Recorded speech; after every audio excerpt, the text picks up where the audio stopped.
नमस्कार दोस्तों, आप सभी का इंडियन डिफेंस न्यूज की एक फ्रेश एपिसोड में स्वागत है, जहां पर हम दुनिया भर के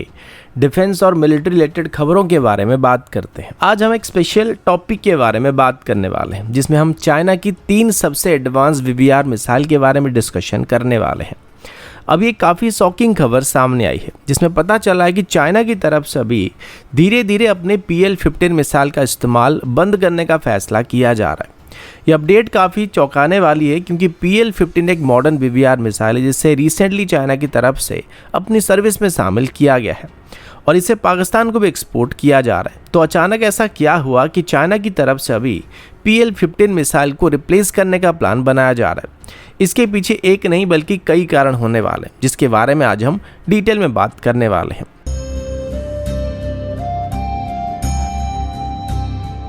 सबसे पहले समझते हैं कि PL-15 मिसाइल क्या है। ये एक बियॉन्ड विजुअल रेंज की एयर टू एयर मिसाइल है, जिसका रेंज चाइना और पाकिस्तान की तरफ से 200 किलोमीटर से लेके 300 किलोमीटर के आसपास क्लेम किया जाता है, लेकिन ज़्यादातर चांस यही होगा कि इसका मैक्सिमम रेंज 200 किलोमीटर के आसपास होने वाली है और स्पीड लगभग माक 5 के आसपास होने का क्लेम चाइना की तरफ से किया जाता है। इसमें डुअल पल्स रॉकेट मोटर और एडवांस मॉडर्न रडार सीकर का इस्तेमाल किया जाता है, जिसे ये अवेक्स और टैंकर जैसे बड़े एयरक्राफ्ट को भी इजीली टारगेट कर सकता है। लेकिन अभी इस मिसाइल में एक मेजर प्रॉब्लम पाया गया और वो इसका साइज होने वाला है। इस मिसाइल का लेंथ लगभग 4 मीटर के आसपास है और डायमीटर करीब 200 mm के आसपास है, जो कि सेम स्टैंडर्ड की किसी भी वीबीआर मिसाइल से काफ़ी ज़्यादा बड़ा है। इस वजह से J-20 जैसे स्टेल्थ जेट के इंटरनल वेपन बे में इतने बड़े मिसाइल को फिट करने में चाइना को मुश्किल का सामना करना पड़ रहा है। हालांकि इसको अभी भी एयरक्राफ्ट की एक्सटर्नल हार्ड पॉइंट पर आसानी से इंटीग्रेट किया जा सकता है, जिसमें कोई भी मेजर प्रॉब्लम नहीं होने वाली। लेकिन ऐसा करने से स्टेल्थ एयरक्राफ्ट की रडार क्रॉस सेक्शन काफ़ी इंक्रीज हो जाएगा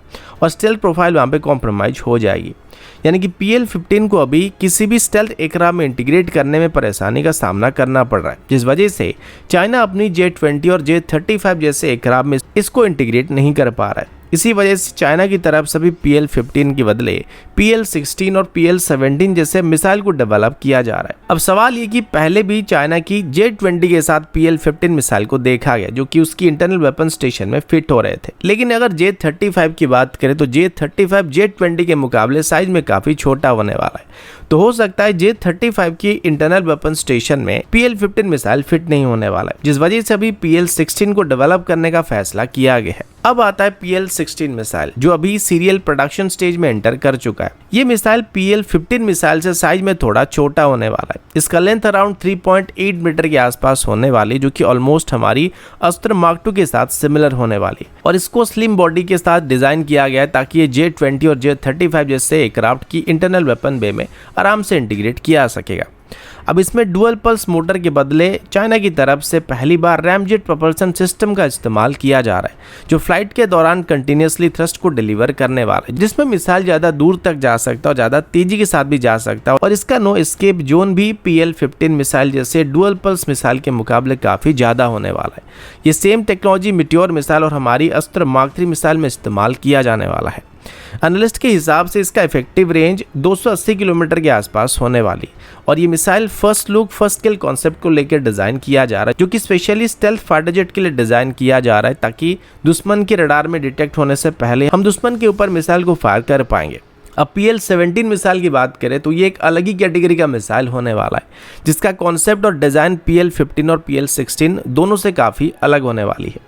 अब ये मिसाइल साइज में काफ़ी बड़ा होने वाला, और इससे फाइटर एयरक्राफ्ट के लिए नहीं बल्कि बड़े साइज की हाई वैल्यू टारगेट जैसे कि अवेक्स, एरियल टैंकर या फिर ट्रांसपोर्ट एयरक्राफ्ट को टारगेट करने के लिए डिजाइन किया गया है। इस मिसाइल का लेंथ लगभग 6 मीटर के आसपास है, यानी कि इसे किसी भी एयरक्राफ्ट की इंटरनल वेपन स्टेशन से फायर करना संभव नहीं है। इसको मेनली चाइना की तरफ से अपनी फ्लैंकर सीरीज की एयरक्राफ्ट के लिए बनाया जा रहा है, जिसमें J-15, J-16, Su-35 या Su-30 MK जैसे एयरक्राफ्ट हो सकते हैं, और इसको एक अवेक्स किलर मिसाइल के रूप में बनाया जा रहा है, जिसका रेंज 400 किलोमीटर तक होने का दावा किया जा रहा है। यानी कि साइज की वजह से या वेट की वजह से PL-17 PL-15 का रिप्लेसमेंट नहीं होने वाला है। अब एक मेजर कारण के बारे में बात करते हैं जिसका डायरेक्ट लिंक अभी PL-15 के साथ होने वाला है, और ये सबसे बड़ा कारण होने वाला है जिस वजह से अभी चाइना की तरफ से PL-15 को रिप्लेस करने के बारे में सोचा जा रहा है। आप सबको पता होगा कि ऑपरेशन सिंदूर के दौरान पाकिस्तान की तरफ से PL-15 मिसाइल को इंडियन जेट के ऊपर फायर किया गया था, जिसमें से मल्टीपल PL-15 मिसाइल को भारत की तरफ से रिकवर किया गया है, जिनको DRDO की तरफ से स्टडी किया जा रहा था, और इसमें से प्रोपल्सन सिस्टम को छोड़कर मिसाइल की ऑलमोस्ट 80% टेक्नोलॉजी को DRDO की तरफ से डिकोड कर दिया गया था।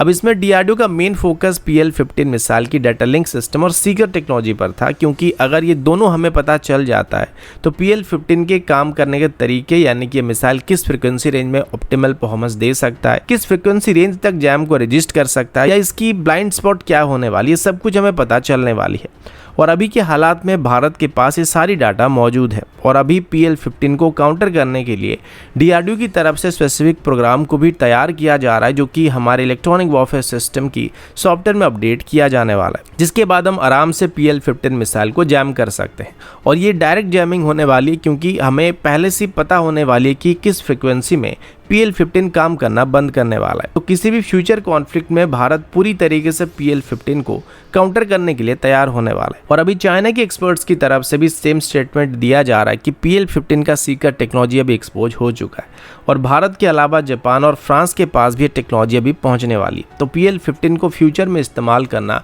अब उतना इफेक्टिव नहीं होने वाला है। अब चाइना चाहे तो PL-15 मिसाइल की सीकर और डाटा लिंक सिस्टम को अपग्रेड भी कर सकता है, फिर उसको बदल भी सकता है, जिससे एक्सपोज हुए डाटा को बाईपास किया जा सकता है। लेकिन बदले में चाइना की तरफ से भी PL-16 को PL-15 का रिप्लेसमेंट के तौर पर इस्तेमाल करने का प्लान बनाया जा रहा है। अब इसके पीछे मेजर कारण PL-15 का साइज होने वाला है। अब जब उनको पहले से ही पता है कि PL-15 को अभी ऑपरेशनल रखने के लिए उनको अपग्रेड करने की जरूरत पड़ने वाली है, लेकिन ये साइज में थोड़ा बड़ा मिसाइल है और हैवी मिसाइल है, जिससे J-35 जैसे मीडियम वेट क्लास की स्टेल्थ एयरक्राफ्ट में, खास करके कैरियर बेस्ड एयरक्राफ्ट से ऑपरेट करने में इसको दिक्कत होने वाली है, क्योंकि एयरक्राफ्ट कैरियर में हमारे पास लिमिटेड रनवे मौजूद होता है, और यहाँ से टेक ऑफ करने के लिए एयरक्राफ्ट में लोड किए गए हर एक केजी का हिसाब रखना पड़ता है, जिस वजह से वो अभी इसको अपग्रेड करने के बजाय डायरेक्टली इसको एक नए मिसाइल से रिप्लेस करने के बारे में सोच रहे हैं, जो कि नई टेक्नोलॉजी होने वाली है, साथ ही साइज में छोटा, थोड़ा हल्का भी होने वाला है। तो दोस्तों, ये था डिटेल ब्रेकडाउन चाइना की मिसाइल इकोसिस्टम के बड़े बदलाव के बारे में, जिसको चाइना की तरफ से भी 2030 तक